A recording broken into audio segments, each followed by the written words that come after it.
Hello again, my name is Jeff, I'm a sort of restorer, and this is our Chow Chow, Jenny. She's my interferer, my assistant.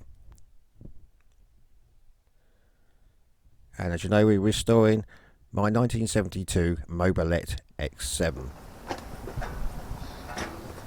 But today we'll be concentrating on the fuel tank and a little bit of the back end. It's not too bad condition, quite a bit of surface rust on the edges, and that's not a steam train going past, that's Jenny. So the first thing I'm going to do, I've got this equipment called Depstech. It's an endoscope, and we're just going to have a little look inside. This is what comes in the little case. First of all, go onto your phone, look for the Wi-Fi signal from it.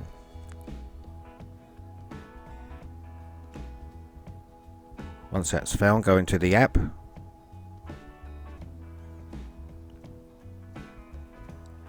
And then just push start. And there we go, we've got the signal from the endoscope. So we'll have a look inside now. Once we get it into the right position, it's very close to the edge at the moment. It looks quite bad, but it's actually not as bad as it looks.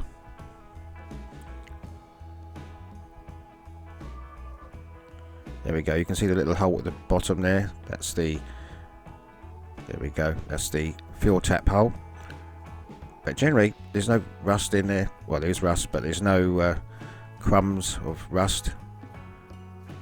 So I was thinking maybe we'll just give it a rinse out.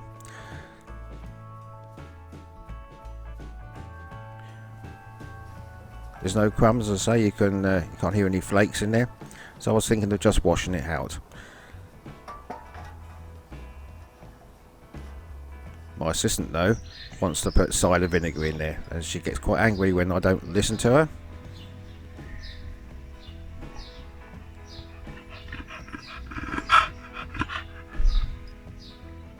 So a few days later, I've given in, pouring down with rain outside after a heat wave. So I'm going to go with the cider vinegar from indoors now. So I just poured that in, just left it for 24 hours.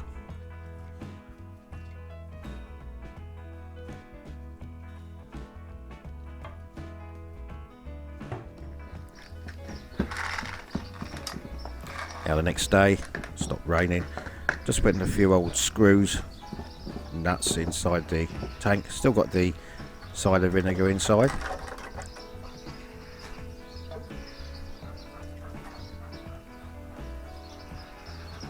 And now a little bit of shake, rattle and roll.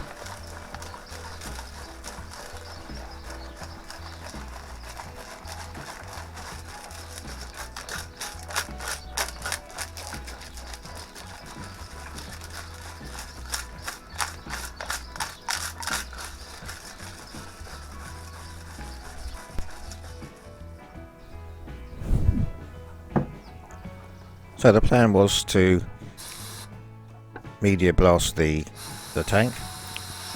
I was having a little bit of trouble with it. I could get some more aluminium oxide for it. Very hard going at the moment.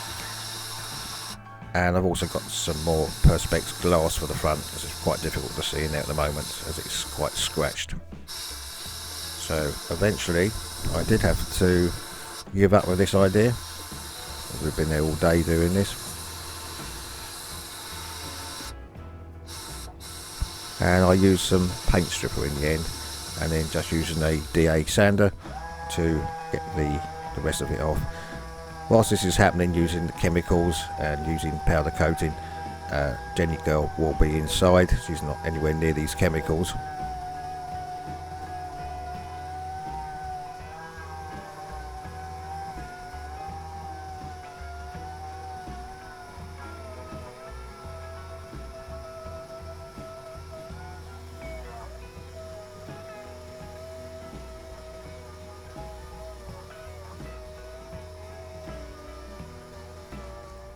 And then once that's done, we'll just go with some acetone just to clear the any dirt or contaminants on the surface.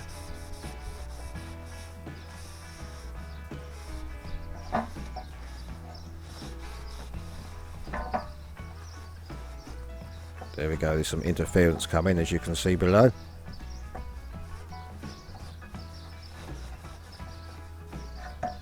About to nick the bag from the DA sander.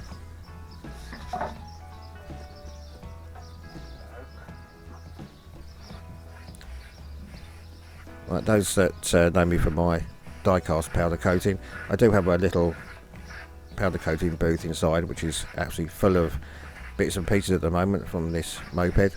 So there's no wind today, so I'm just giving it a go outside. Once again, Jenny is nowhere in sight. She's back inside whilst I'm doing this. I can't seem to get a respirator for her mouth either.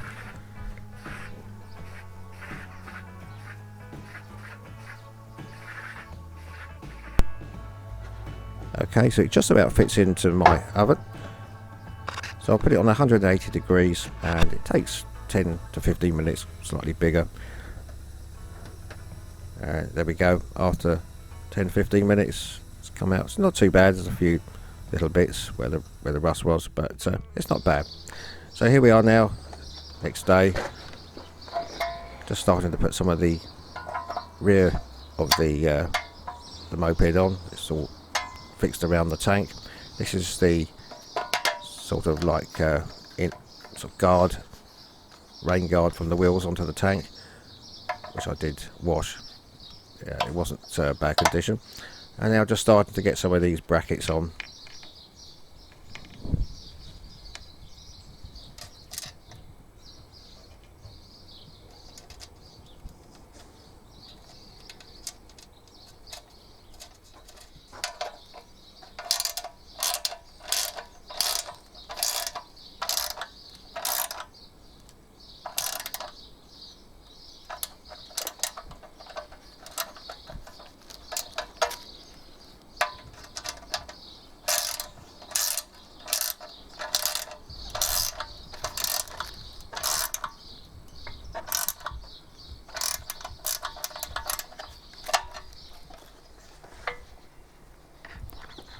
Okay, so we can try and get this back onto the frame now.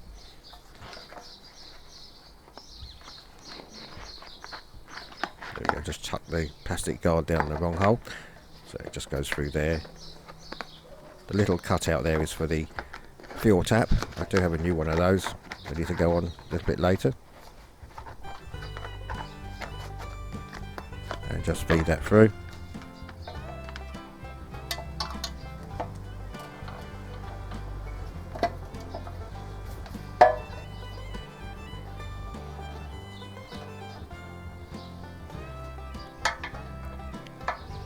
And I've powder coated this special bolt. A little bit fiddly getting on the nut on the other side of the washer. And there's also a threaded part sticking out this side, which is for the side panels when they eventually go back on again, which will be held on with another bolt.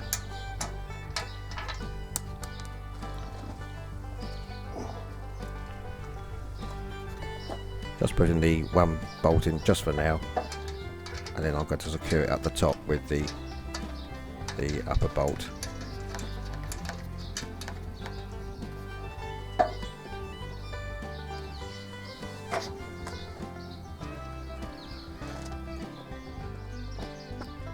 There we go, just moving around to the other side now.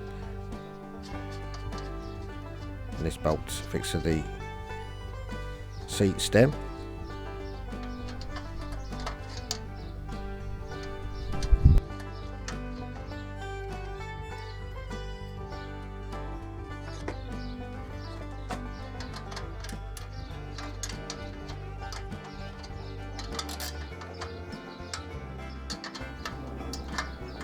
Please forgive the low-flying aircraft. When they're taking off in an easterly direction at Heathrow, we tend to get all the Irish and American flights going over.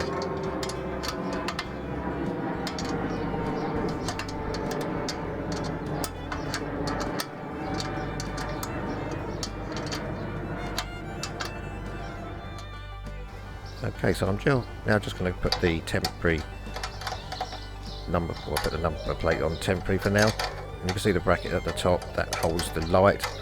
So we'll leave it here for now, and I'll be attempting to do the light, which has got a slight crack in it, shortly, and perhaps the wiring, and perhaps getting the numbers onto the number plate.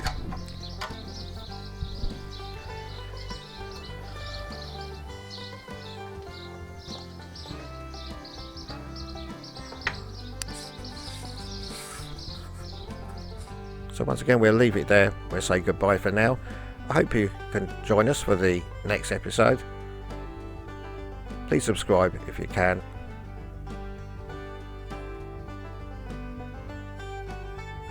And please join us for episode 2. Please take care out there. Goodbye for now. Thank you.